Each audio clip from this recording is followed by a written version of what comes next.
de la parole. Et que tout le monde dise, je vous accueille tous à notre étude biblique de cette nuit. C'est l'heure d'étude biblique. C'est la nuit de puissance. C'est la nuit de solution. C'est la nuit qui brise les joues. Quelque chose va se produire dans votre vie. Où êtes-vous? Cela vous arrivera. Père, nous te remercions ce soir pour l'étude biblique. Nous te remercions pour les choses que tu as déjà faites, comme nous avons suivi l'étude biblique lors de la prière, la chorale et tout. Nous prions, Seigneur, que le nom de Jésus soit puissant dans toute vie aujourd'hui au nom de Jésus-Christ. Qu'il n'y ait rien impossible dans ce nom. Aucune solution ne nous ratera en ce nom. Je prie que tu envoies ta puissance avec ta parole au nom de Jésus-Christ. Déplace toutes les montagnes. Détruis les œuvres du diable. Affranchis ton peuple. Qu'il y ait la joie dans la maison de Dieu ce soir au nom de Jésus-Christ. Confirme ta parole. Au nom puissant de Jésus, nous prions. Que le Seigneur vous bénisse. Asseyez-vous. Nous allons à Marc 7.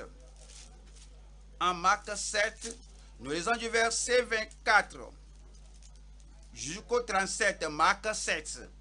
Que je lis certains versets sélectionnés pour que vous compreniez ce qu'on considère.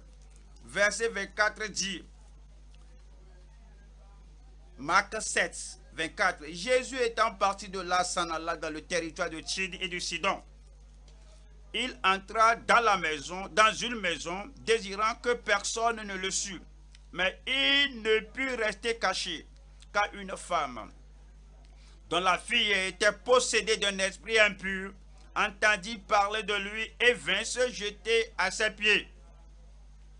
Elle a amené ses problèmes, le problème du cœur, le problème de la maison, le problème de la fille à Christ. Voyons le résultat final dans le verset 30.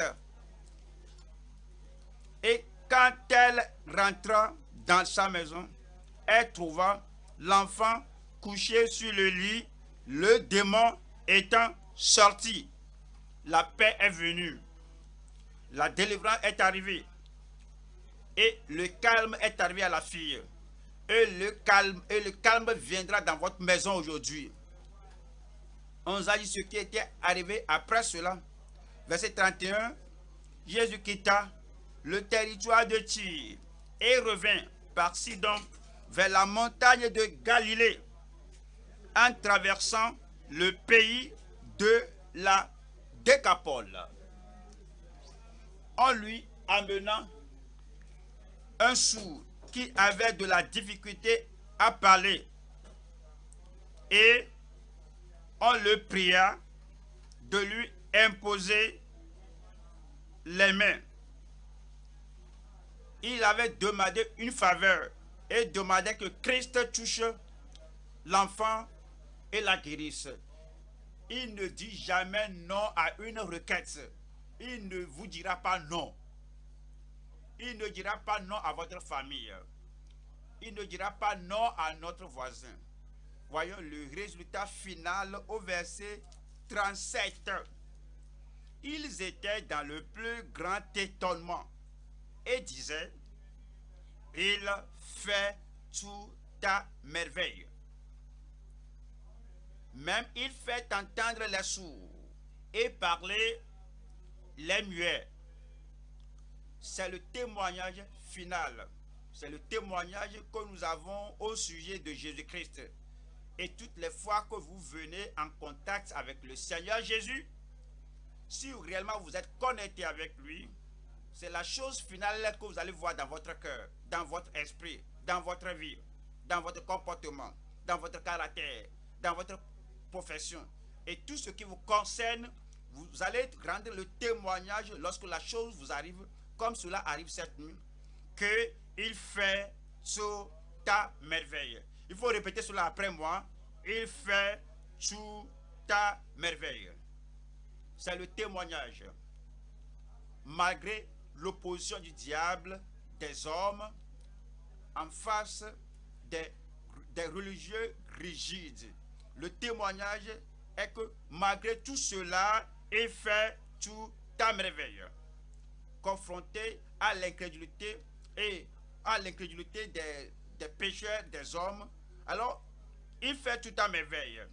Même parmi les paralytiques, parmi les incurables, lorsqu'il les touche, lorsqu'il a contact avec eux, le témoignage était en sortie. Le témoignage qui en sort est, il fait tout à merveille. Même la turbulence des vagues de la mer, le mugissement de la mer, à la fin de tout, quand Christ apparaît et il manifeste sa puissance, le témoignage sur l'orage, sur les vagues, est qu'il fait tout à merveille.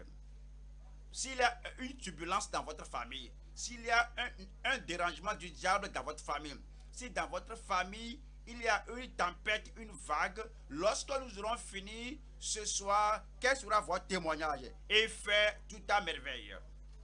Le Père a rendu témoignage de son Fils unique. Le Saint-Esprit a affirmé que le Fils de Dieu est fait des choses à merveille. La même chose partout où il allait et dans toutes les villes qu'il a visitées, les gens qu'il a sauvés, tout le monde dit qu'il fait tout à merveille. Le secret de la joie. Et les amis et tout le monde se réunissaient avec ces gens parce que Christ fait tout à merveille. Les disciples ont observé, même les pharisiens, Caïphe et tous ont murmuré disant qu'il fait tout à merveille. De par la génération passée jusqu'à cette génération, le témoignage demeure le même. Parce que Christ n'a pas changé, le témoignage n'a pas changé. Quel est le témoignage aujourd'hui? Il fait tout à merveille. Tous ceux qui ont fait un contact, qui ont pris contact avec Jésus, continuent de rendre le témoignage comme ils touchent Christ et Christ les touche. Alors le témoignage est le même avec tous. C'est qu'il fait tout à merveille. Comme vous vous connectez avec le Seigneur cette nuit, comme vous vous réconciliez avec le Dieu Tout-Puissant ce soir, comme nous allons examiner les Écritures pour nous s'emparer des promesses de Dieu, comme on dira tout ce que Christ a pourvu, tout ce que Christ a donné, c'est pour qui? C'est pour moi. Et vous savez que c'est pour vous. Et vous allez vous connecter avec cela et quelque chose va sortir de votre bouche à la fin des choses. Que disant, il fait tout à merveille. Nous parlons de Jésus cette nuit, l'inchangeable Christ. Nous parlons de Jésus-Christ, le même hier, aujourd'hui et éternellement. Nous parlons de Jésus cette nuit, celui qui sauve, celui qui guérit, celui qui délivre. Et nous parlons de l'immuable Christ qui fait toujours tout à merveille. C'est le terme d'aujourd'hui, l'immuable Christ qui fait toujours tout à merveille. Et cette nuit, il est là, actif dans votre vie. Le Christ ressuscité, le puissant Christ, l'omnipotent Christ, l'omniprésent Christ, qui est là. Ce que vous appelez incurable sera guéri cette nuit. Ce que vous appelez impossible sera rendu possible cette nuit. Et il va essuyer vos larmes. Il va briser toujours. Il fera tout à merveille. Je vais presque vous voir après l'étude biblique que je vois chanter déjà. Je vois la joie dans votre cœur. Et tout ce qui est sombre dans votre vie, tout est ôté au nom de Jésus-Christ. Et comme je vous suis vers la maison, comme vous entrez dans votre maison comme ça, vous allez annoncer aux gens que vous allez rencontrer à la maison que Christ a fait tout à merveille. Que le Seigneur le confirme dans votre vie au nom de Jésus-Christ. L'immuable Christ fait toujours tout à merveille. Nous allons voir 3 points dans l'étude. Premier point, la persévérance du païen avec une grande foi. La première personne venant en Christ, elle est venue sachant qu'elle aura quelque chose de Christ aujourd'hui. Elle est venue sachant que sa grande foi ne sera pas refusée. Premier point, la persévérance de la païenne avec une grande foi. 2. La promesse de Dieu et son accomplissement. Ce que Dieu a promis, ce qu'il a pourvu, ce qu'il a déclaré. Il a dit que voici ce que je ferai. Et comme on voit la deuxième partie de l'histoire, l'accomplissement est arrivé. Il n'y a pas de déception dans votre vie. Il y a attente dans votre vie. L'accomplissement dans votre vie au nom de Jésus-Christ. La promesse de Dieu et son accomplissement. Nous allons au troisième point. La perception de sa grandeur et sa finalité. La perception de gens qui sont venus à Christ, des gens qui touchent à Christ, de gens qui se sont connectés avec Christ. Ils ont perçu sa grandeur. Rien n'était impossible à lui. Ils ont vu sa grandeur. Il a tout fait à merveille. Et cela est devenu l'autorité finale dans leur vie. Alors, tous les gens qui ont essayé de les aider ont échoué. Les médecins ont échoué. Les docteurs ont échoué. Mais arrivé à Christ comme l'autorité finale, il a mis une fin à tout problème de leur vie. La finalité pour vous ce soir. Je dis la finalité pour vous ce soir. Vous ne devez pas passer toute votre vie pleurant. N'allez pas passer la vie tout comme si vous êtes une personne malheureuse. Christ est là. Lorsqu'on vient à Christ, il apporte une finalité. La perception de sa grandeur et de sa finalité. Nous revenons au premier point. C'est la persévérance de la païenne avec une grande foi. Allons à Marc. Marc 7. Marc 7, verset 25. Marc 7, 25. Car une femme dont la fille était possédée d'un esprit impur entendit parler de lui et vint se jeter à ses pieds. Cette femme était grecque syrophénicienne d'origine. Elle le pria de chasser le démon hors de sa fille. La fille n'était pas là. Et le Seigneur n'a pas besoin d'un contact physique afin que la bénédiction là vous arrive. Même à distance.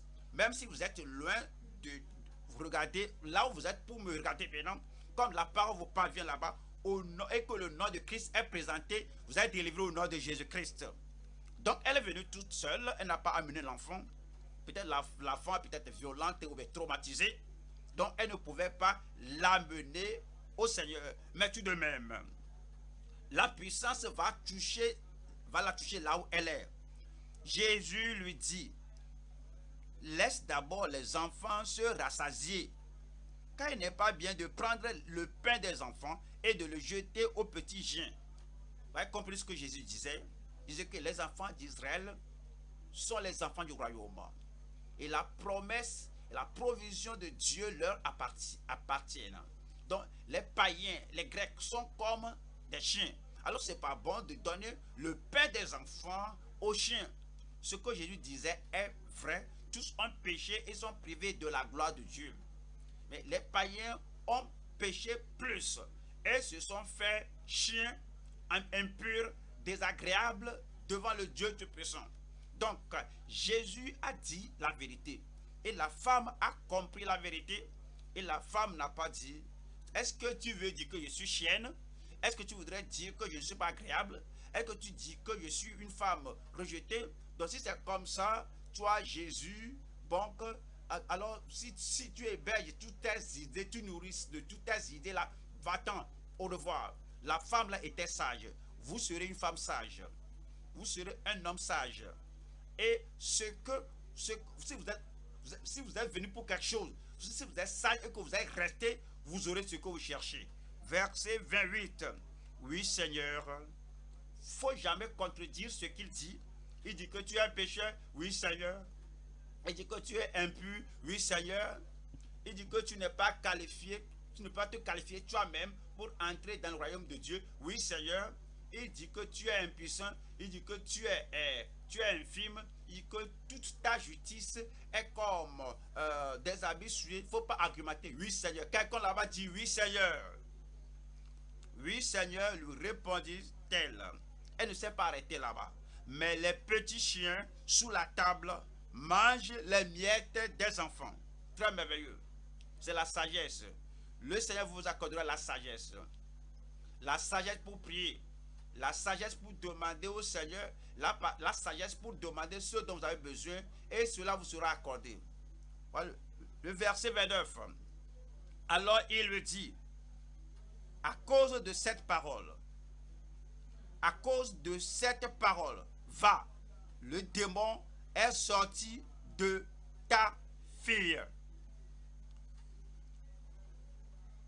Pour la bonne prière, pour cette parole, pour la bonne réponse, ce démon est sorti de ta fille.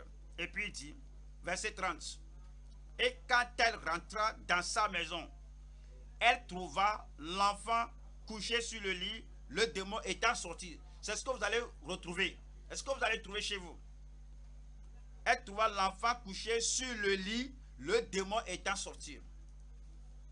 Que je vous lis le récit total dans Matthieu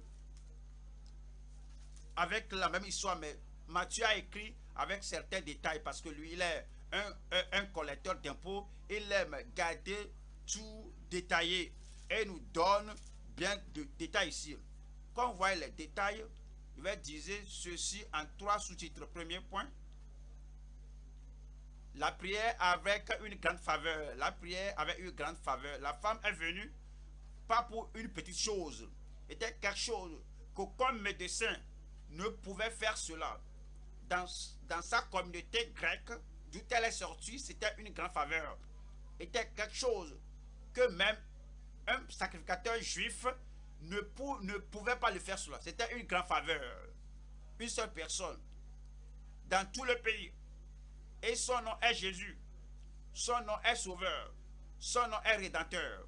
Son nom est libérateur. Seulement la seule personne là. Alors, pouvait faire ceci à elle, pour elle. La prière d'une grande faveur. 2. Sa persévérance avec une grande ferveur. Elle n'a pas permis à sa ferveur de s'affaiblir, sa foi de s'éteindre, et sa requête de s'éteindre, sa persévérance avec une grande ferveur. Et 3. La puissance d'une grande foi. La puissance d'une grande foi. La foi n'échoue jamais.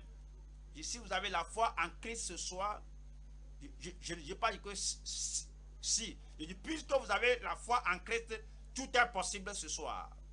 Voilà la première partie ici. Je lis de Matthieu 15, verset 22. La prière. La prière pour une grande faveur. Matthieu 15, 22. Et voici une femme cananéenne qui venait de ces contrées. Lui cria, « Aie pitié de moi, Seigneur, fille de David. Ma fille est cruellement tourmentée par le démon. » Il ne lui répondit pas un mot. Et ses disciples s'approchèrent et lui dit avec instance, « Renvoie-la, car elle crie derrière nous. » Ouais, certains sont facilement découragés, certains s'énervent facilement et ils se sentent dérangés. Quel dérangement, quelle insulte. Moi, je venais depuis Tyr et Sidon et je criais, fille de David, je ne te demande pas Pierre, je ne te demande pas Jacques, je demande au Seigneur.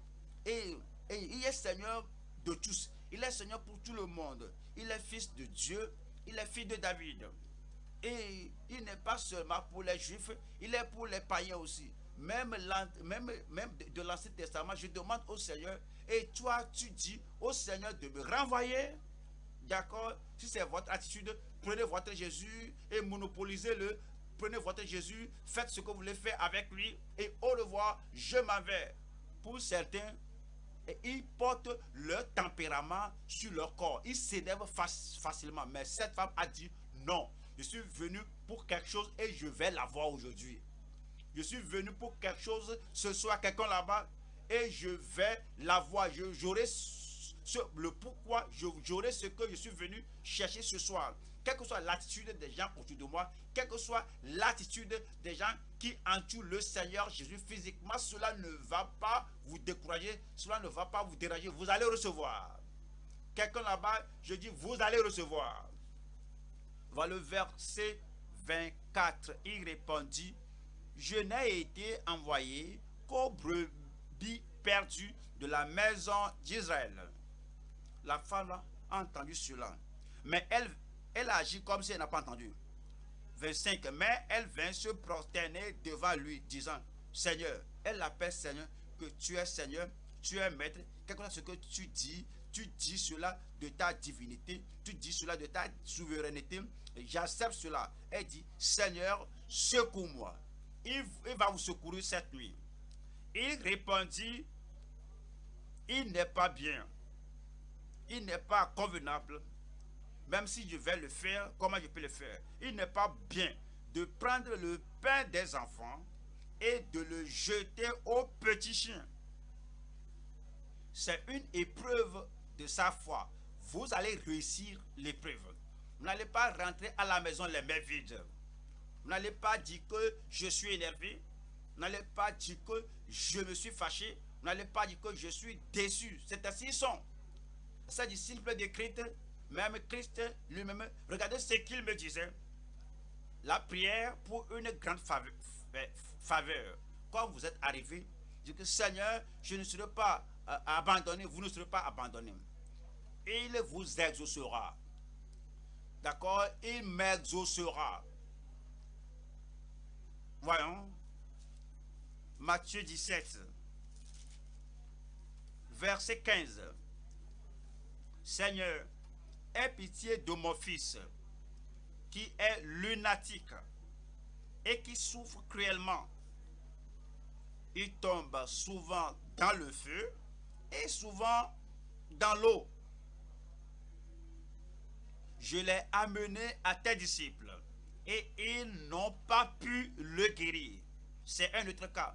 Un homme qui prie, un homme qui supplie, qui demande.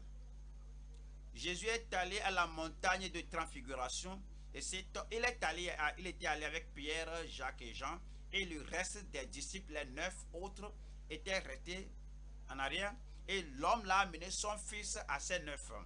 Il a dit, n'avez-vous pas le pouvoir? Est-ce que vous n'avez pas reçu? Et ne vous a-t-il pas délégué son autorité, son pouvoir? D'accord, voici mon fils unique, aidez-moi et chassez le démon de lui. Et il n'avait pas pu. Et l'homme là n'a pas dit que, d'accord, je rentre chez moi, peut-être ce n'est pas la volonté de Dieu, peut-être ce n'est pas mon destin, peut-être c'est ce que Dieu veut pour moi. Dieu ne veut pas le mal pour vous. Et les 9 disciples, les 9 apôtres ont essayé et le problème n'était pas réglé. Attendez, il ne faut pas rentrer. La solution vous parviendra. Voilà le verset 17. Race incrédule et perverse, répondit Jésus, jusqu'à quand serai-je avec vous? Jusqu'à quand vous supporterai-je? Amenez-le-moi ici. La solution s'approche. Jésus parla sévèrement au démon qui sortit de lui et l'enfant fut guéri à l'heure même. Et l'enfant fut guéri à l'heure même. Il va répéter cela dans votre vie ce soir. La seconde chose que je voudrais montrer ici, c'est que dans le cas de cette femme, sa persévérance avec une grande ferveur, sa persévérance avec une grande ferveur. Revenons à ce Matthieu 15, la même histoire, mais il nous donne quelques détails ici. Matthieu 15, je lis verset 24. 24 dit, il répondit, je n'ai été envoyé qu'aux brebis perdues de la maison d'Israël. Mais elle vint se prosterner devant lui. Ouais, il y a des gens, ils cherchent des promesses de Dieu. Et peut-être cette promesse va résoudre mon problème. Le problème du péché est dans la vie. Le problème de maladie dans la vie de quelqu'un.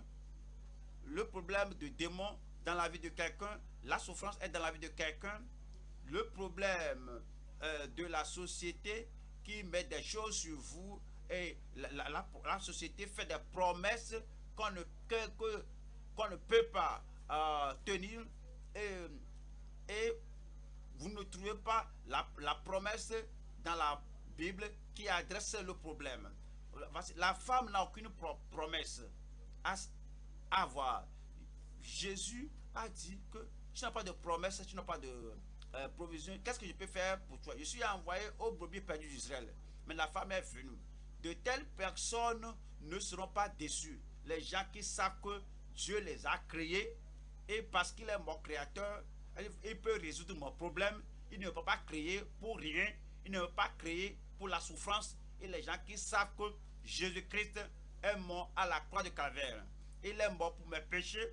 Il est mort pour ôter la conséquence du péché. Alors, il faut qu'il ait la solution à mes problèmes, la solution aux problèmes dans votre famille, la solution aux problèmes dans votre vie personnelle, la solution aux problèmes partout où vous vous trouvez. Vous pourrez ne pas être en mesure de doiter une promesse donnée dans la Bible, mais si Dieu est Dieu, il vous aidera.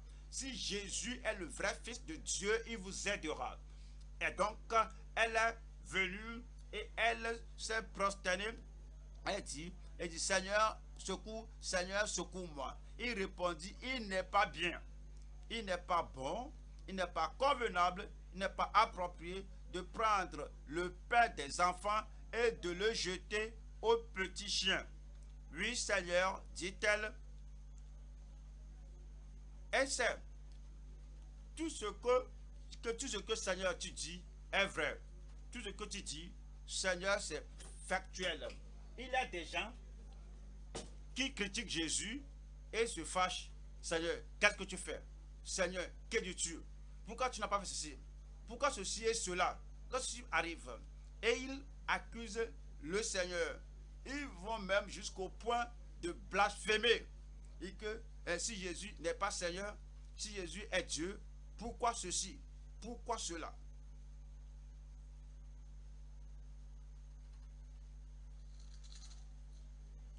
Comment cela peut m'arriver? Je te sers, je suis venu à toi et je plaide avec toi et tu m'appelles chien. Cela ne peut pas être vrai. Tu ne connais pas ma vie. Si tu me connais, tu ne peux pas faire ça. Il faut arrêter tout cet argument. Jésus vous connaît plus que vous-même. Donnez-moi un bon amen. Et la femme dit, tu es Seigneur et tu es véritable. Il peut voir votre vie, il peut savoir ce qui se passe. La pluie tombe, il y a les oreilles dans votre vie, et les montagnes qui se déplacent. Et dit, tu vois, tu dis cela, toute accusation te parvient. On dit qu'elle va à la vie profonde, elle va à la vie profonde. Mais regarde ceci, regarde cela. Elle n'est pas pure, elle n'est pas ceci, elle n'est pas cela. Et tu vas à Jésus, tu dis, Jésus, pourquoi ceci?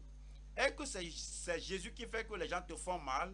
Non, tu vas à Jésus, tu l'adores. Jésus, quel que soit ce que les gens disent, ce qu'ils font, quelle que soit leur réaction, Jésus, tu es mon Seigneur. Quelqu'un là-bas, Jésus, tu es mon Seigneur.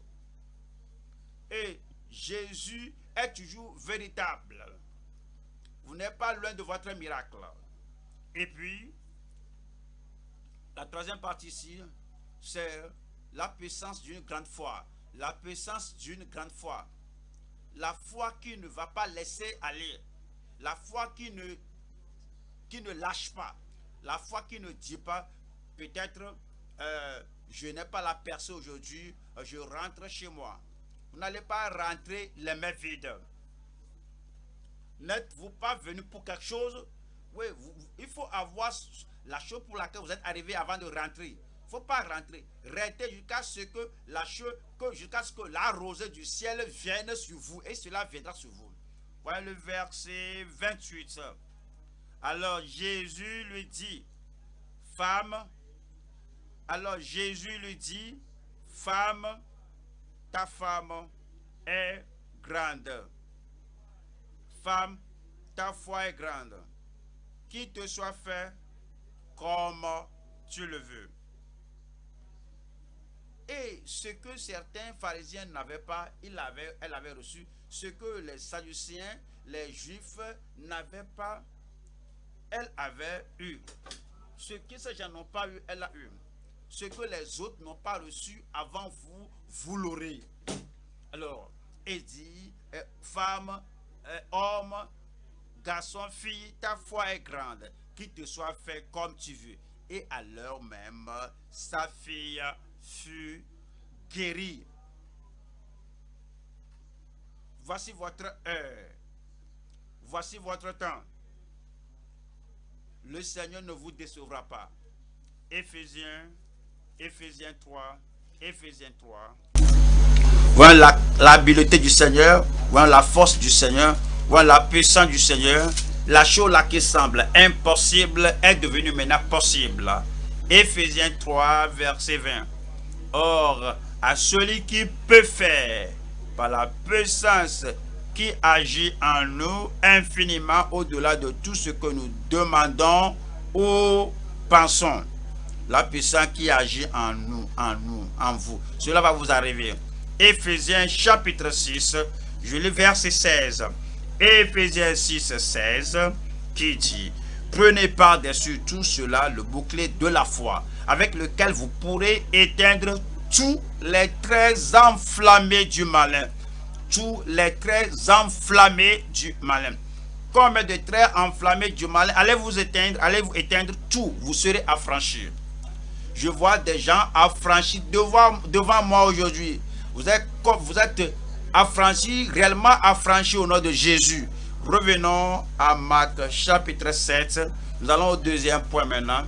La promesse de Dieu et son accomplissement. Je lis de Marc chapitre 7 et je lis verset 31. Marc 7, verset 31. Voici ceci: Jésus quitta le territoire de Tyr et revint par Sidon vers la mer de Galilée, en traversant le pays de la Décapole. On lui amena un sourd qui avait un sourd qui avait de la difficulté à parler, et on le pria, on le supplia de lui imposer les mains. Il le prit à part loin de la foule, lui mit les doigts dans les oreilles et lui toucha la langue avec sa propre salive. Puis, levant les yeux au ciel, il soupira et dit: Ephphatha, c'est-à-dire ouvre-toi. Aussitôt, ça veut dire immédiatement, ça veut dire instantanément. Ça veut dire à cette même heure, quand la touche de Dieu dans votre vie, aussitôt, maintenant, immédiatement. Aussitôt, ses oreilles s'ouvrirent, sa langue se délia, et il parla très bien. Et il parla très bien. Vous allez parler très bien. Pourquoi ne savait-il pas qu'il devait amener de telles personnes à Christ? Qu'est-ce qu'il cherchait? Qu'est-ce qui les a motivés maintenant? Qu'est-ce qui les a poussés maintenant qu'une personne qui a un problème, une difficulté de parler, la personne qui était sourde, et l'ont amené à Jésus? Pourquoi? Numéro 1, la promesse du Tout-Puissant. La promesse du Tout-Puissant. 2, c'est la possibilité de son autorité. La possibilité de son autorité. Ils avaient appris ce qu'il avait fait dans d'autres lieux, et que s'il a fait ceci là-bas, il peut faire cela. Si cela s'est passé dans ce lieu-là et dans l'autre côté, à l'autre bord là, ceci va se passer ici. Alors, si ce que nous avons appris qu'il a fait à Jérusalem, il a fait ça à Cana, à Galilée, il a fait à Capernaum, à Nazareth, tous ces lieux qu'il a fait là-bas, alors il a la même autorité, la même puissance, il fera ceci. Numéro 1, la puissance de l'homme, du Tout-Puissant, de l'Omnipotent ou 2. L'autorité dans sa possibilité. Et 3. La publicité après leur étonnement. Numéro 1. Sur quelle promesse se tenait-il? Sur quelle promesse, de quelle promesse dépendait-il? Voyons Ésaïe chapitre 35. C'est bon d'étudier votre Bible et de connaître les promesses de Dieu afin que vous puissiez répondre lorsque un problème surgit dans votre vie. Vous allez dire que selon la promesse du Dieu puissant, je sais que ce problème sera résolu. Je sais que mes problèmes seront résolus. Ésaïe 35, je lis verset 4. Voilà le verset 4. Dites à ceux qui ont le cœur troublé, prenez courage, ne craignez rien, point. Voici votre Dieu, la vengeance viendra. La rétribution de Dieu. Il viendra lui-même et vous sauvera. Ouais, vous devez connaître la promesse de Dieu. Que si vous tombez dans un abîme, vous tombez dans un fossé, vous tombez dans le péché, vous tombez dans le mal, vous tombez dans l'ignominie, vous devez connaître la promesse de Dieu et il viendra vous sauver. Si vous tombez malade, si vous êtes abattu par la maladie, vous devez connaître la promesse de Dieu qui viendra vous sauver. Si vous tombez dans la pauvreté, dans la pénurie, vous devez savoir qu'il y a la promesse de Dieu qui viendra vous sauver de cette pénurie. Voilà le verset 5. Alors, s'ouvriront les yeux des aveugles. Regardez cela. Regardez la promesse. Cette promesse est cachée là-bas et ces gens, ils savaient que à cause de la promesse du Dieu puissant, Christ est ici, il est l'accomplissement de cette promesse. Alors, amenons-lui cette personne. Alors, s'ouvriront les yeux des aveugles. S'ouvriront les oreilles des sourds. C'est pourquoi ils étaient venus. Ils savaient que la promesse est là. Et à cause de cette promesse, ils étaient arrivés. La promesse du Tout-Puissant. Allons à Ésaïe 29. Ésaïe chapitre 29. Et je lis verset 14. Ésaïe 29, 14. C'est pourquoi je frapperai encore ce peuple par des prodiges et des miracles.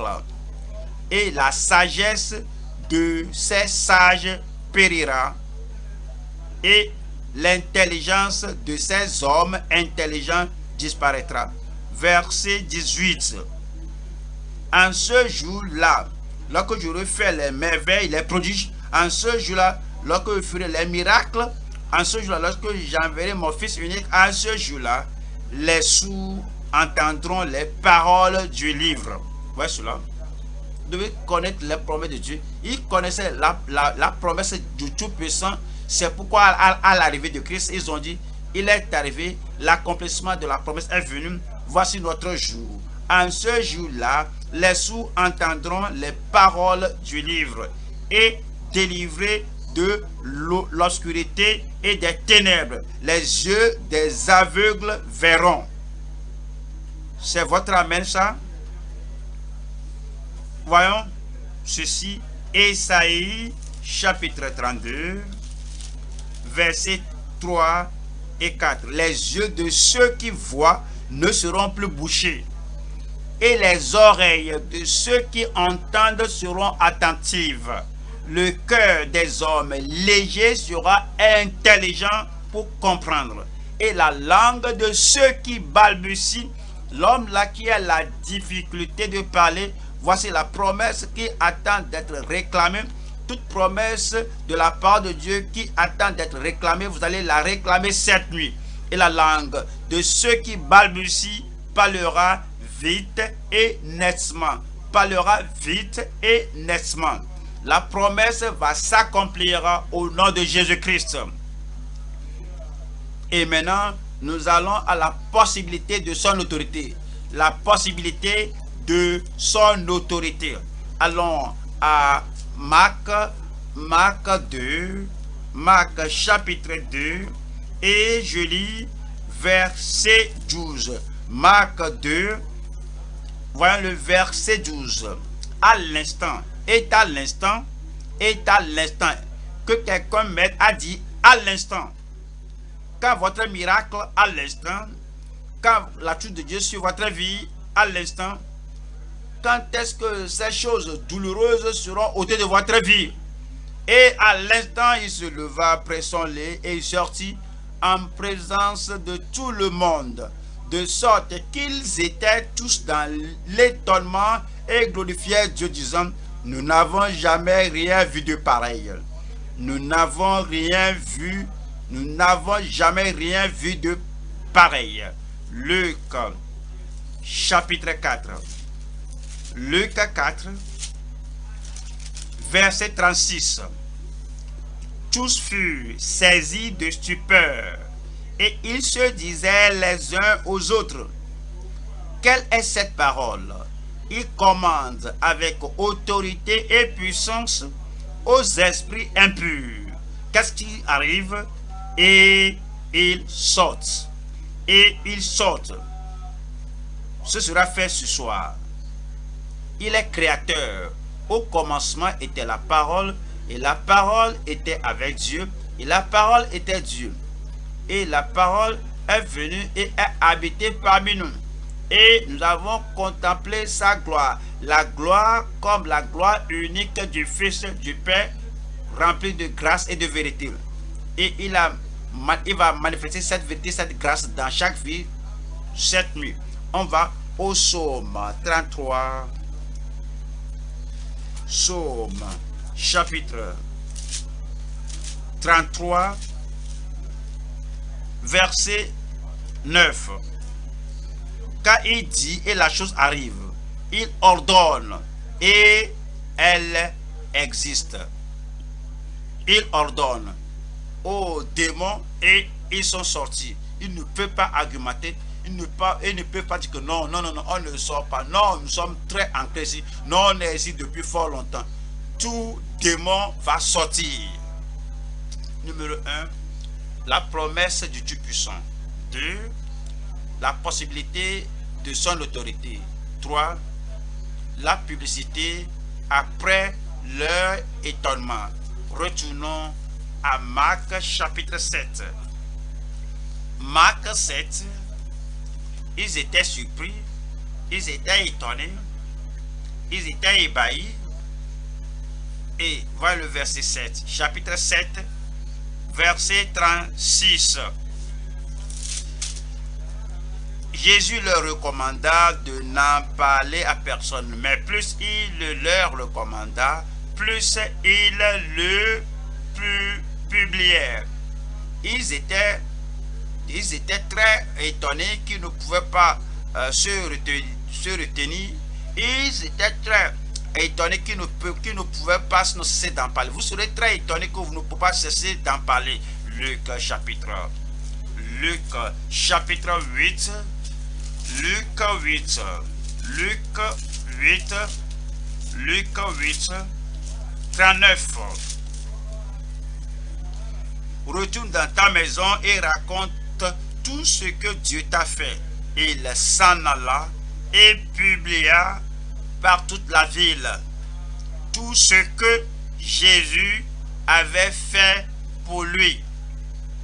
Il y a des choses, il y a des gens qui disent que je ne sais pas comment faire la publicité, je ne sais pas comment parler aux autres. Vous savez, quand quelque chose de bon vous arrive, vous êtes allé à l'école et vous ne savez pas que vous allez parvenir à ce niveau et soudain le résultat est sorti. On dit que vous êtes le premier. On dit que tu es sorti avec mention.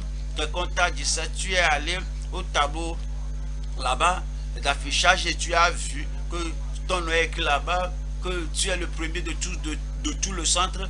Et voici le premier de tout le centre. Et tu sors de là et tu souris, ou bien tu pleures, tu vas pleurer.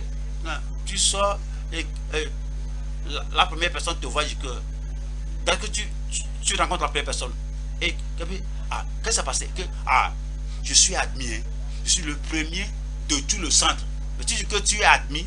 Non, c'est pas admis, je suis le premier de tout le centre.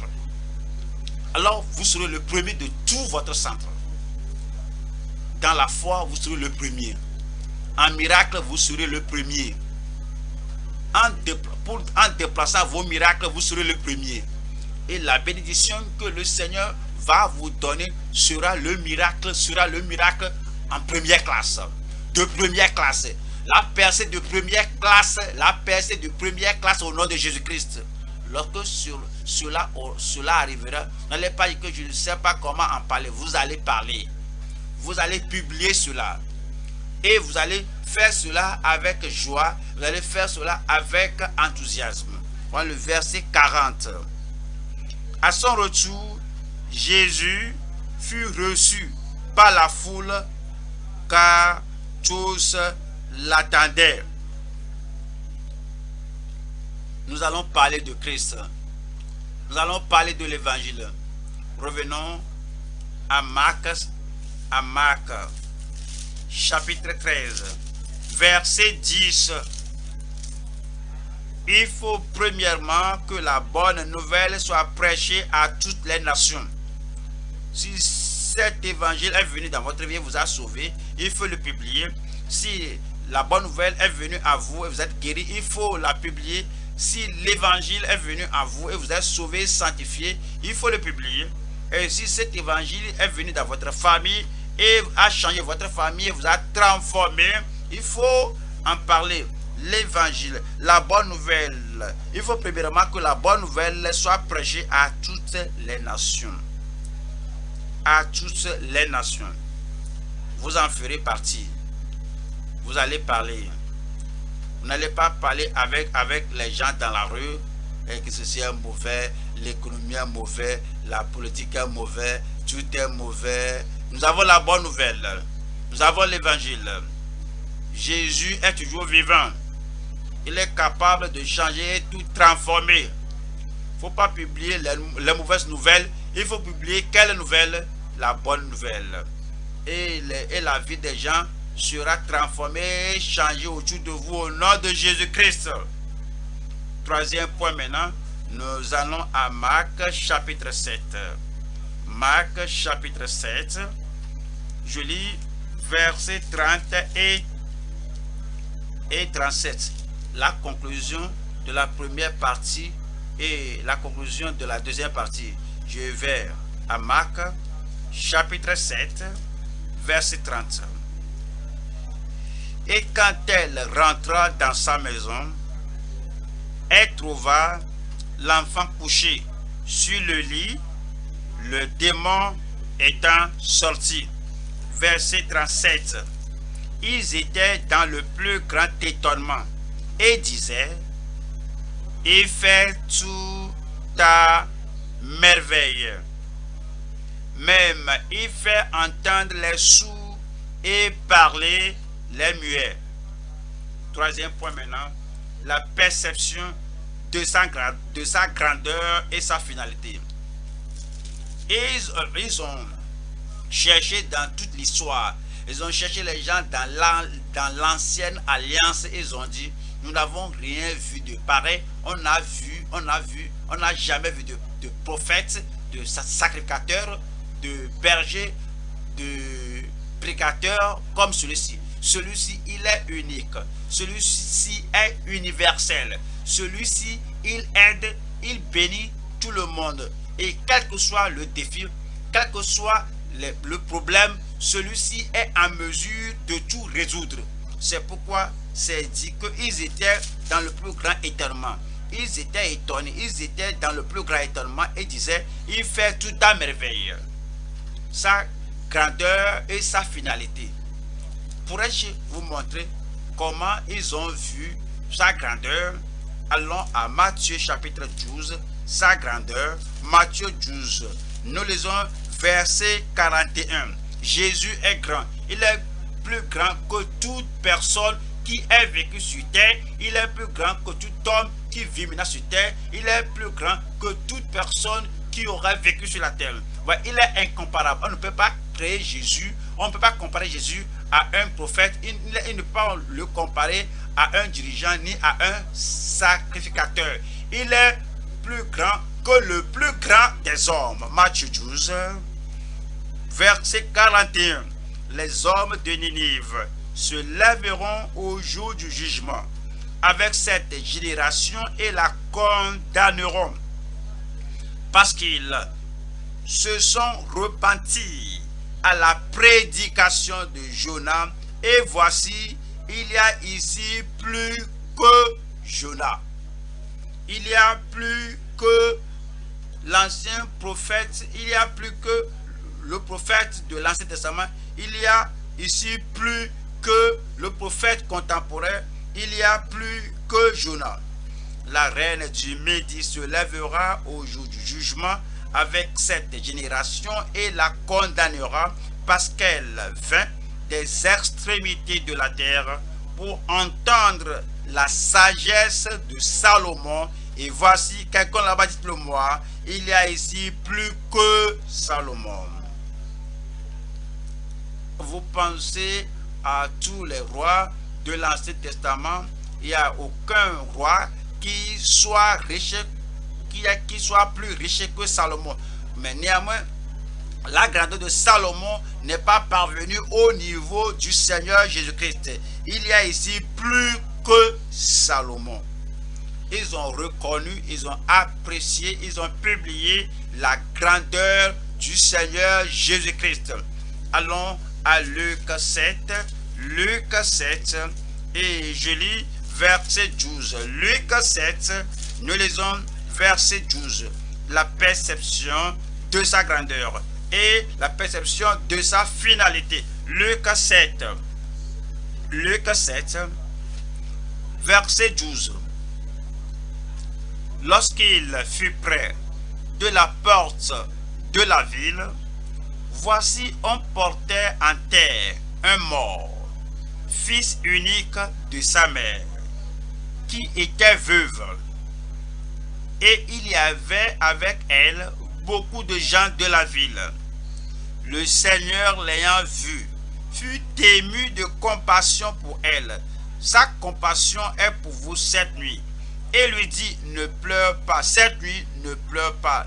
Le problème a pris sa fin. Il s'approcha et toucha le cercueil. Ceux qui le portaient s'arrêtèrent et dit, jeune homme, je te le dis, lève-toi. Et le mort s'assit et se mit à parler. Jésus le rendit à sa mère. Voilà le verset 16. Tous furent saisis de crainte et ils glorifiaient Dieu, disant, qu'est-ce qu'ils ont dit? Un grand prophète apparu parmi nous. Et Dieu a visité son peuple. Alors il a montré à tout le monde qu'il est plus grand que tout homme qui ait vécu avant lui. Le plus grand de tous. La perception de sa grandeur et de sa finalité. Allons à Jean 8. Jean, chapitre 8, je lis 53. Jean chapitre 8, verset 53. Es-tu plus grand que notre père Abraham qui est mort? Les prophètes aussi sont morts. Qui prétends-tu être? Ouais, lorsque les gens croient qu'ils croient au Seigneur Jésus-Christ, alors ils ne connaissent pas la grandeur de Jésus-Christ. Alors il essaie d'avancer entre Christ et un homme, un vieillard au village, et ils vont de Christ à un homme dans la communauté. Ils disent que Christ est là, l'homme est là. Le dimanche, ils vont à Christ, et au cours de la semaine, les 6 jours, ils visitent ces hommes et ces femmes-là qu'ils croient résoudre leurs problèmes. Et ils ne connaissent pas la grandeur de Christ. Dès que vous connaissez la grandeur de Christ, c'est Christ et Christ seul. C'est Christ et Christ seul. Jésus-Christ et Jésus-Christ seul. Il est le roi des rois et le Seigneur des seigneurs. Et il n'y a personne qui puisse être comparé à lui. Et tu es plus grand que notre père Abraham qui est mort. Voici la réponse au verset 58. Jésus leur dit, en vérité, je vous le dis, avant qu'Abraham fût je suis. Il est je suis celui qui est. Il est l'omnipotent. C'est lui qui était depuis toute l'éternité. Il est venu dans ce monde. Il est retourné au ciel. Avant qu'Abraham fût, je suis. Il est grand. Moi, Jésus est grand. Il est plus grand que tous les hommes, toutes les femmes, toutes les personnes religieuses. Il n'y a pas de nom sous le soleil qui est aussi grand que son nom. Il n'y a aucun prêtre sous la terre aussi grand que le sacerdoce de Christ. Il est tout ce dont j'ai besoin. Il est ce que je veux. Il est tout ce que j'aurai. Il est grand. Il va sauver. Il va guérir. Il va délivrer. Il va affranchir. Il est le plus grand de tous. Dieu lui a donné un nom qui est au-dessus de tout nom. Voyons Hébreux 4, verset 14. Hébreux 4, verset 14. Ainsi, puisque nous avons un grand souverain sacrificateur qui a traversé les cieux, Jésus le Fils de Dieu, demeurons fermes dans la foi que nous professons. Il est le grand souverain sacrificateur. Nous pouvons demeurer fermes dans notre profession et il ne nous décevra pas au nom de Jésus-Christ. Hébreux 13, la grandeur de Jésus. Hébreux 13, verset 20.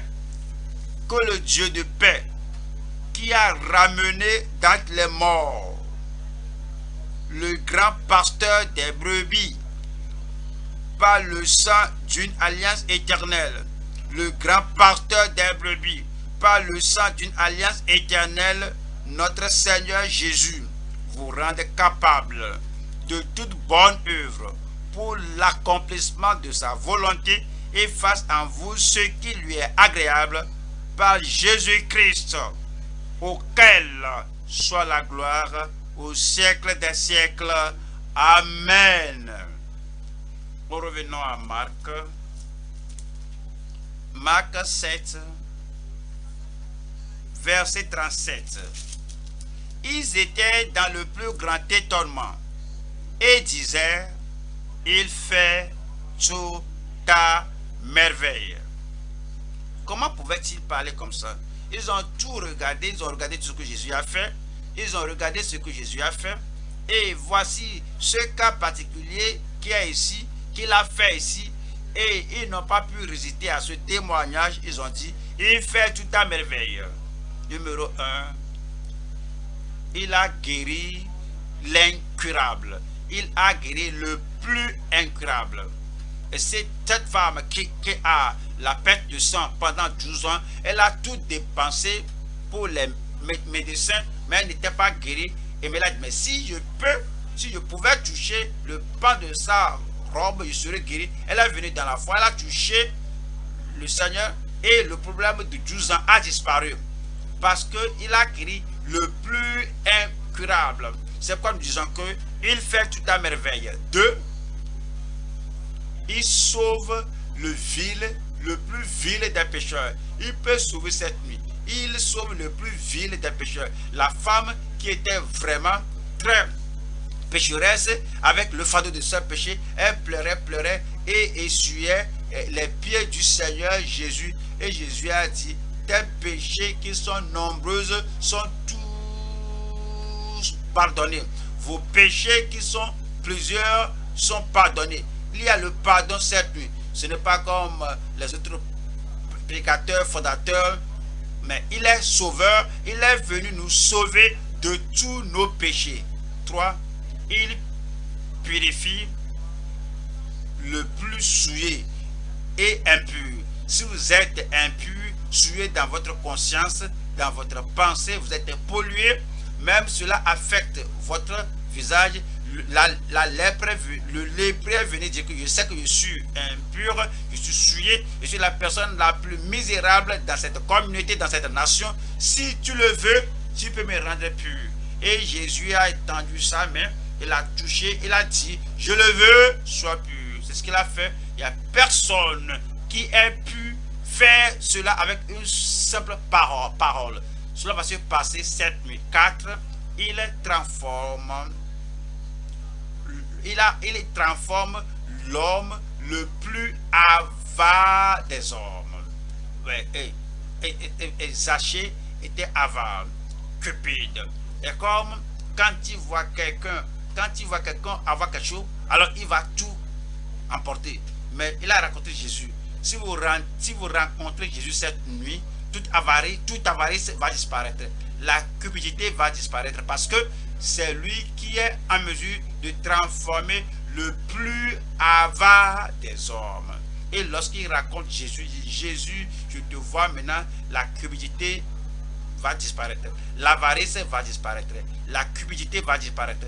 Je donne la moitié de mes biens aux pauvres. Et si j'ai fait tort à quelqu'un, je lui rends le quadruple. Jésus lui a dit que ce jour, le salut est entré dans cette maison. Vous allez rentrer à la maison avec le salut. Le pardon va vous suivre, aller à la maison. La liberté va aller à la maison avec vous. Numéro 5, il convertit le plus dur des hommes. Il convertit le plus dur des hommes. Ce que les autres n'étaient pas en mesure de faire, voici Saul de Tarse. Il allait de Jérusalem à Damas. Et que si je trouve quelqu'un qui prêche, je vais l'arrêter, l'emprisonner, je vais éliminer, je vais effacer le christianisme, cette religion des Nazaréens. Et lorsqu'il allait, la lumière a brillé du ciel. La lumière va briller sur votre chemin aujourd'hui. C'est la lumière du soleil. Il est tombé et le Seigneur l'a appelé Saul, Saul. Il connaît votre nom cette nuit. Il connaît votre cœur aujourd'hui. Il connaît votre besoin. Il connaît comment il va vous changer cette nuit parce qu'il va vous changer. Il va faire ce qu'un autre homme ne peut faire. Et ce que vous n'étiez pas en mesure de faire pour vous-même, il le fera pour vous au nom de Jésus-Christ. Saul, Saul, pourquoi me persécutes-tu? Qui es-tu, Seigneur? Il dit, je suis Jésus que tu persécutes. Il te sera dur de rejamber contre les aiguillons. Cet homme-là était intensément converti. Il dit, Seigneur, que veux-tu que je fasse? Et il est devenu un disciple du Seigneur Jésus-Christ.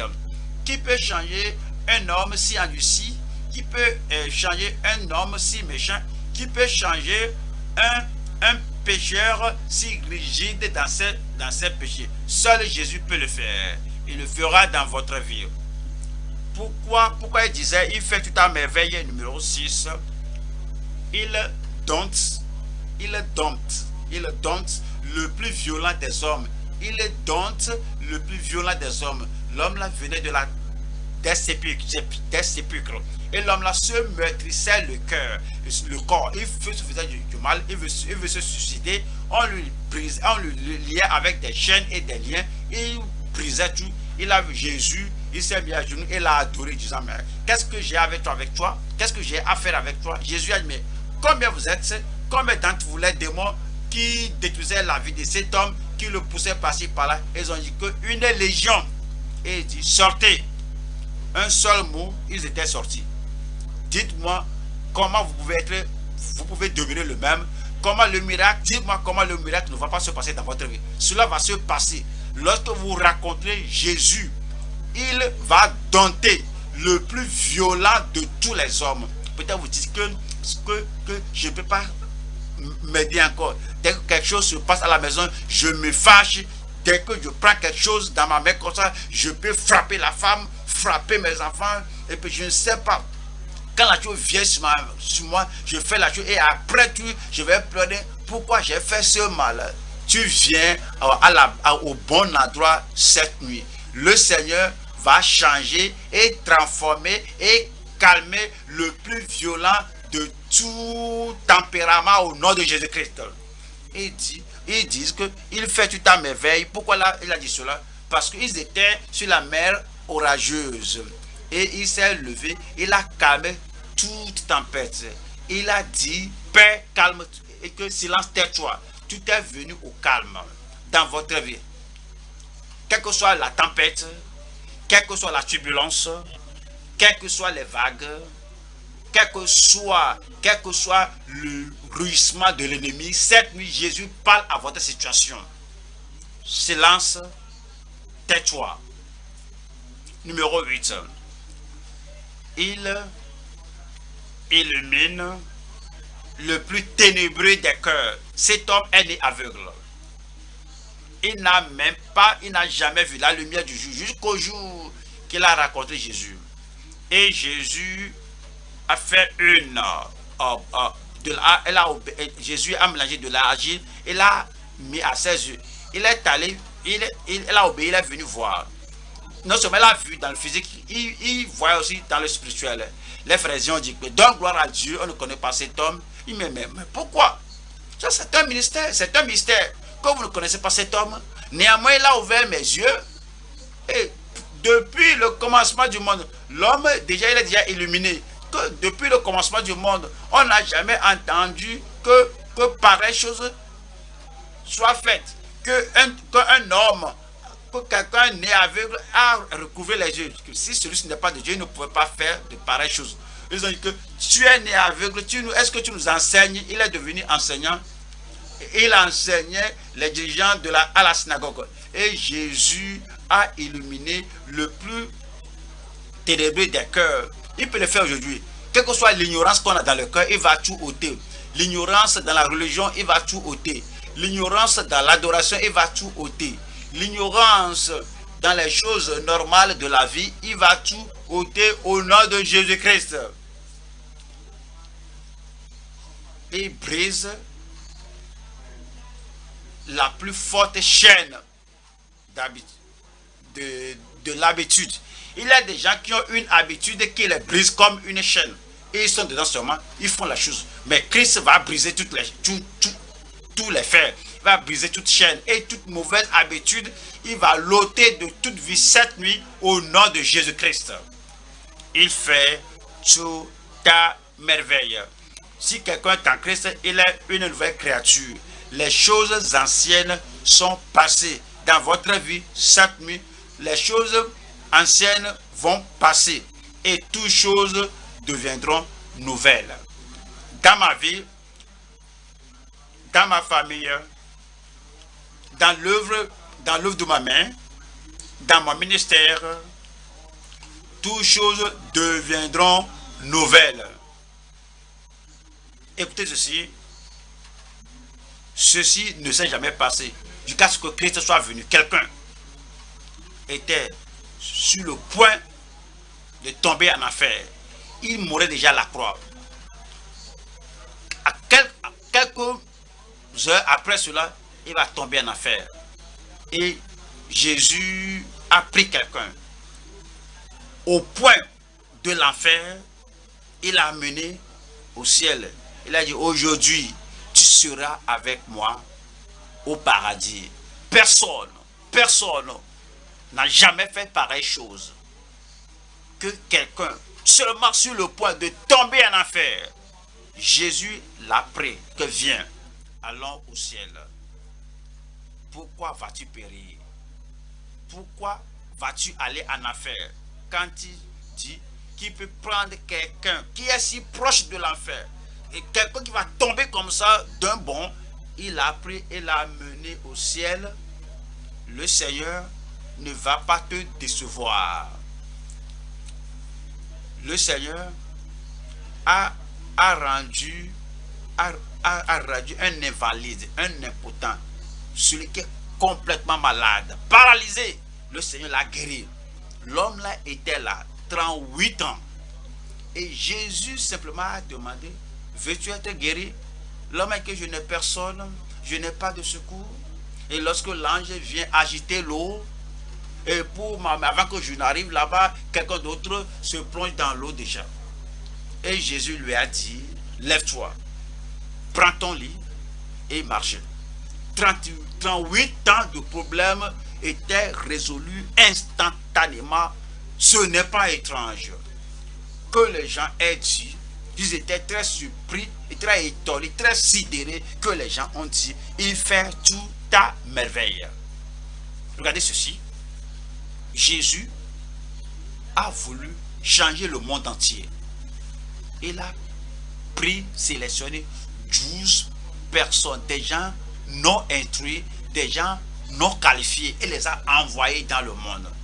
Et maintenant, depuis lors, la foi chrétienne, l'évangile a circulé tout le globe. Seul Jésus peut faire de pareilles choses.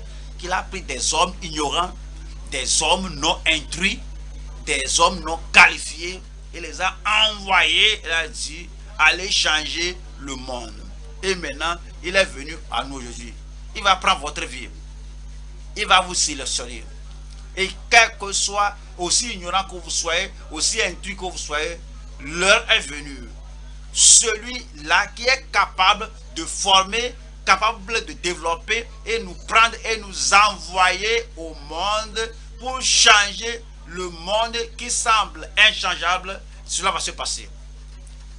Il l'a fait au travers d'eux, il le fera par nous. Et finalement, à partir de cette nuit, je dis finalement, à partir de cette nuit, dans votre famille, dans votre vie personnelle, dans vos enfants, dans votre église locale, dans notre église, dans notre ministère, dans tout ce que vous représentez, dans votre lieu de travail, dans votre communauté, quelque chose va se produire qui fera que tous les gens qui vous voient seront étonnés. Les gens seront surpris de votre vie. Vous ne serez pas, vous n'allez pas demeurer tel que vous êtes maintenant. Et quiconque vous voit après cette nuit dira de ce que je peux voir, de ce que je contemple sur ta vie, qu'il fait sous ta merveille. Levez-vous, réclamez cela, levez-vous, réclamez cela. Le Seigneur veut le faire. Il peut le faire. Il n'a pas changé. Il est le même hier, aujourd'hui et éternellement. Il peut le faire et il le fera. Il fait tout ta merveille. Il va pardonner tes péchés. Il se spécialise à faire cela. Il va ôter ta culpabilité. Il va ôter toute condamnation de ta vie. Il va ôter ton doute. Tu seras surpris et tu seras très sidéré que aussitôt, instantanément, il va tout ôter. Et tu vas le savoir dans ta conscience. Tu vas le savoir dans ton cœur que il fait toute ta merveille.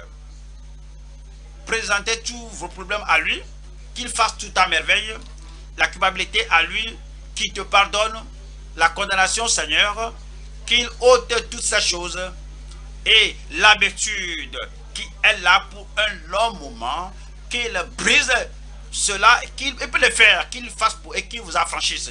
Il fait toute ta merveille. L'angoisse dans votre cœur, le doute dans votre cœur, l'incrédulité dans votre cœur.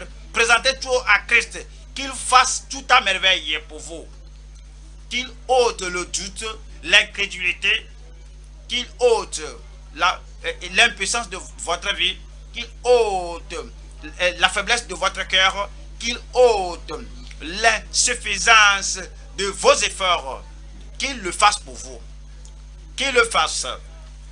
Qu'il le fasse. Et il fera tout ta merveille.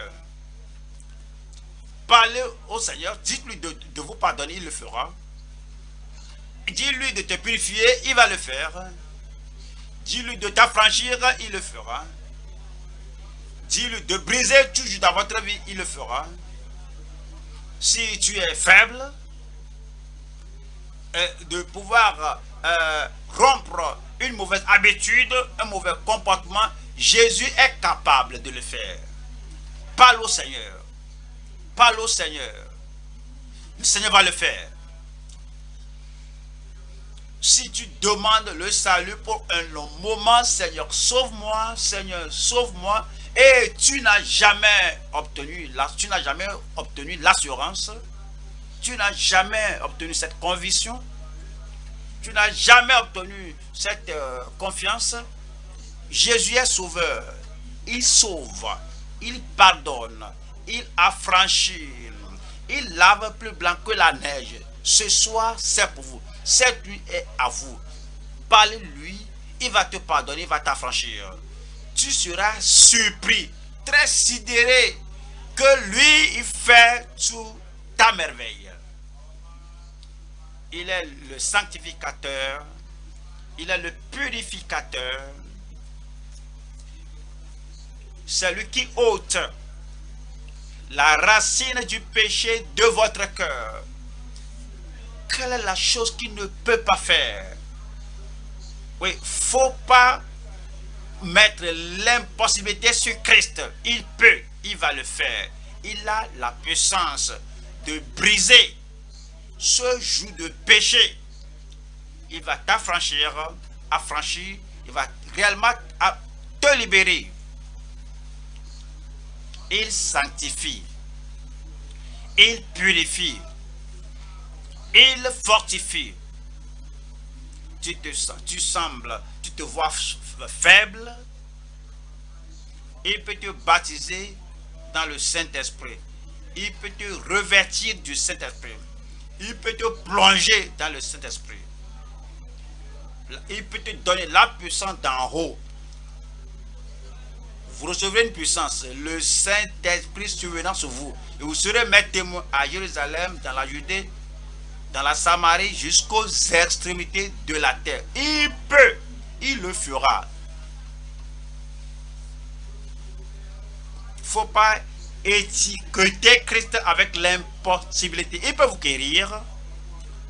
Il peut vous guérir de l'incurable. Il peut vous guérir des maladies de longue date. Il peut vous guérir des maladies héréditaires. C'est dans la famille, c'est arrivé à celui-ci, c'est arrivé à l'autre personne. Et puis, alors Christ vient à vous, il peut vous guérir cette nuit. Vous serez étonné. Vous serez sidéré. Vous serez dans le plus grand étonnement et vous allez dire, il fait tout à merveille. Est-ce que vous êtes peureux? Est-ce que vous êtes timide? Des choses se sont passées dans votre vie et ce qui vous fait craindre partout que le joug de la peur soit brisé cette nuit. Et que le Seigneur ôte ce joug de peur de votre vie, qui vous donne l'esprit d'amour, de force et de sagesse. Il peut le faire, il le fera. Et votre témoignage sera, il fait tout à merveille. Accorde-lui la chance de dompter ta vie. Accorde-lui l'occasion de dompter ton caractère. Donne-lui la chance de dompter ta conduite et changer, transformer ta vie. Jésus le peut. Il veut le faire pour toi.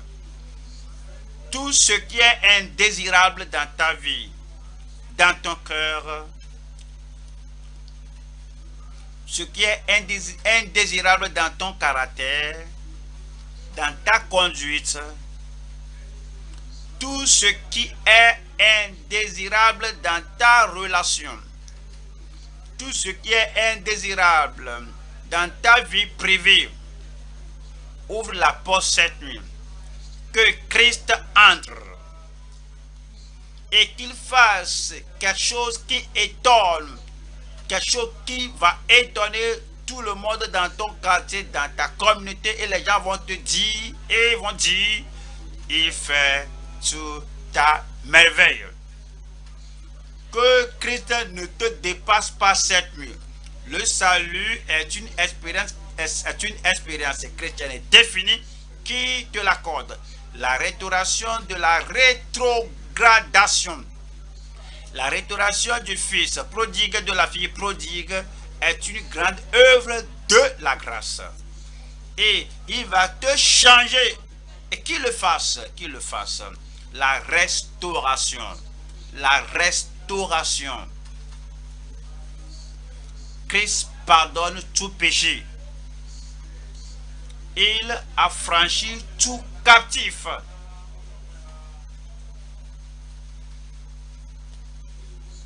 Y a-t-il un démon qui t'accompagne à tout moment? Y a-t-il un démon qui te chasse, qui te contrôle?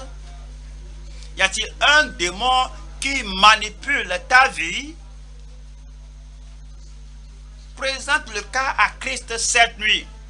Cette nuit, c'est la nuit de délivrance. Ce moment, cette nuit, c'est la nuit de délivrance, c'est la nuit de solution. La solution à tout problème.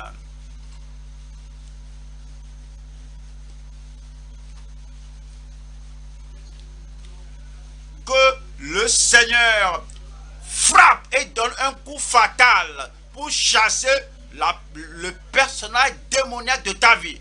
Qu'il t'affranchisse, qu'il ôte les chaînes de ton cou, les chaînes de tes pieds, les chaînes de ta main, les chaînes de tes reins. Le diable veut utiliser la chaîne là pour t'amener à la perdition. Que cette nuit soit la nuit de la libération, de la délivrance totale. Qu'il enlève l'impossibilité de ta vie cette nuit. Je veux aller là-bas, c'est impossible. Je veux faire ceci, c'est impossible. Je veux gravir cette montagne, c'est impossible. Je veux réaliser cela, c'est impossible. Que Christ rende l'impossibilité possible dans ta vie cette nuit. Si tu peux croire, si tu peux, comme tu crois maintenant, comme tu peux, tout est possible à celui qui croit.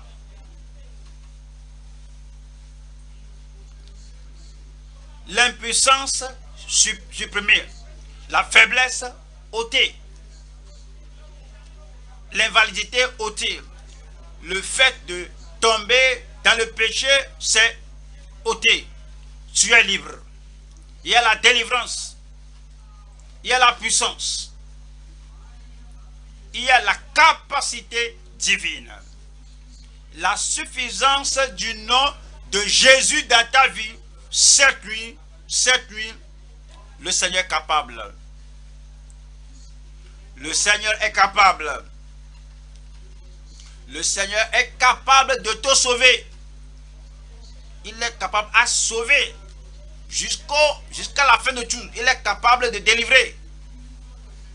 Il va te délivrer avec finalité. Il est capable. Il est capable. Le Seigneur est capable pour amener la solution à tout problème de ta vie. Il est capable.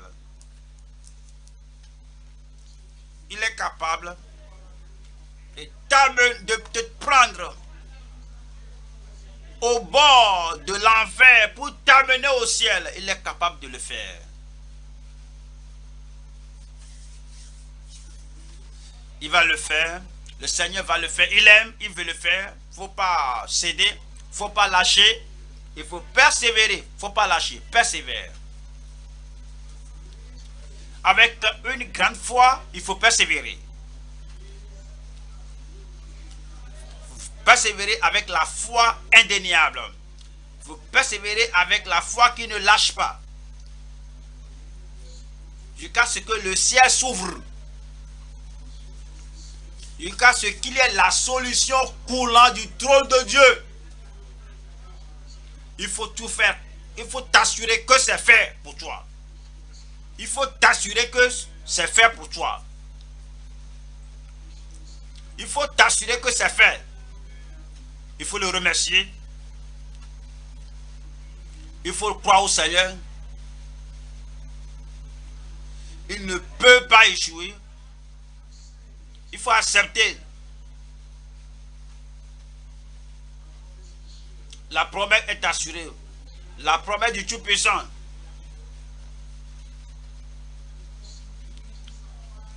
La possibilité demeure toujours aujourd'hui.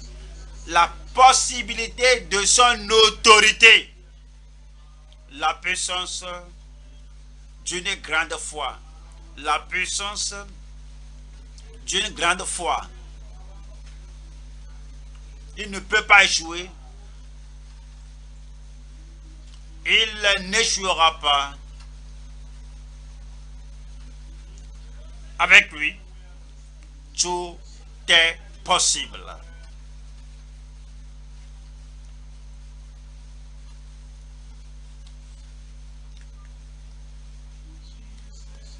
Au nom de Jésus, nous prions. Le Seigneur m'a exaucé. Il faut le dire, le Seigneur m'a exaucé. L'impossibilité est supprimée. L'impuissance est ôtée. La crainte est ôtée. Le péché est ôté. L'échec est ôté. Voici la nuit pour vous d'être surpris, pour vous d'être étonné, pour vous de rendre témoignage qu'il fait tout à merveille. Il faut le dire, il fait tout à merveille. Il faut le dire pour votre esprit, il fait tout à merveille. Il faut le dire pour votre corps, il fait tout à merveille. Il faut le dire pour tout ce qui concerne votre vie. Il fait tout à merveille. Il fait tout à merveille. Il n'y a plus les larmes. Il n'y a plus de peur. Il n'y a plus de doute. Il n'y a plus de plainte. Il n'y a plus de murmure. Il n'y a plus d'angoisse. Il n'y a plus d'opprobre. Il n'y a plus un manque de confiance. Il n'y a plus le fait de vagabonder disant que moi je ne l'ai jamais reçu, je ne l'ai jamais reçu. Je l'ai obtenu. Je l'ai reçu. Je l'ai reçu. Que cela soit confirmé dans chaque vie au nom de Jésus-Christ. Où sont les participants cette nuit? Les possesseurs cette nuit? Père, au nom de Jésus-Christ, nous te remercions cette nuit pour ta puissance, nous te remercions pour ta promesse, nous te remercions pour ta bonté, nous te remercions pour ta grâce constante. Nous te remercions parce que tu es impartial. Tu es pour chacun de nous. Je prie que tu touches toute vie cette nuit au nom de Jésus-Christ. Je prie, Seigneur, que tout péché confessé soit pardonné au nom de Jésus-Christ. Que toute rétrogradation confessée soit acceptée au nom de Jésus-Christ. La puissance d'aller de nos péchés, la puissance de mener la vie victorieuse, la puissance de mener dans la vie de mener la vie de justice soit accordée à tous au nom de Jésus-Christ. Seigneur, aucune maladie ne peut se tenir devant ton nom. Le nom qui est au-dessus de tout autre nom. Le nom au-dessus du cancer. Le nom au-dessus du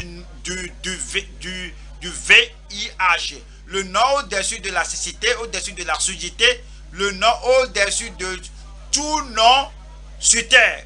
Je prie dans la victoire de ce nom. Je prie dans l'autorité de ce nom. Je prie dans la puissance de ce nom. Maladie, sors de là au nom de Jésus-Christ. Aucun démon ne peut se tenir quand nous mentionnons le nom de Jésus-Christ. Lorsque nous mentionnons le nom de Jésus, l'enfer tremble. Le ciel se tient ferme et le chrétien reçoit son miracle. Ainsi, toute maladie, tout démon, je vous commande, sortez de là au nom de Jésus-Christ. Seigneur, ton peuple ne va pas continuer à vivre sous le fardeau, sous la pression, sous l'oppression de l'impossibilité. Impossibilité dans toute vie, je te commande, deviens possible au nom de Jésus-Christ. Remplis tout cœur de solution,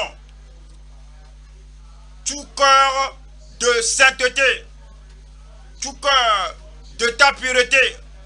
Remplis toute vie de ta puissance. Remplis tout foyer de ta joie. Remplis toute famille de ton bonheur. Et Seigneur, je prie que tout ce que ton peuple t'a mentionné cette nuit, je prie qu'il y ait une confirmation. C'est fait. Vos prières sont exaucées. Nos prières sont exaucées. Qu'il ait la confirmation dans votre vie. Maintenant, dans votre vie, Christ fait toute ta merveille.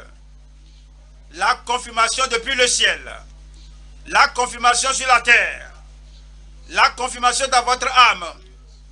Comme vous rentrez chez vous à la maison, l'évidence et le témoignage de l'Esprit dans votre cœur est que c'est fait. Nous te remercions, Seigneur, parce que nous savons que c'est fait. Au nom de Jésus, nous prions. Et que tout le monde dise, il a fait toute merveille.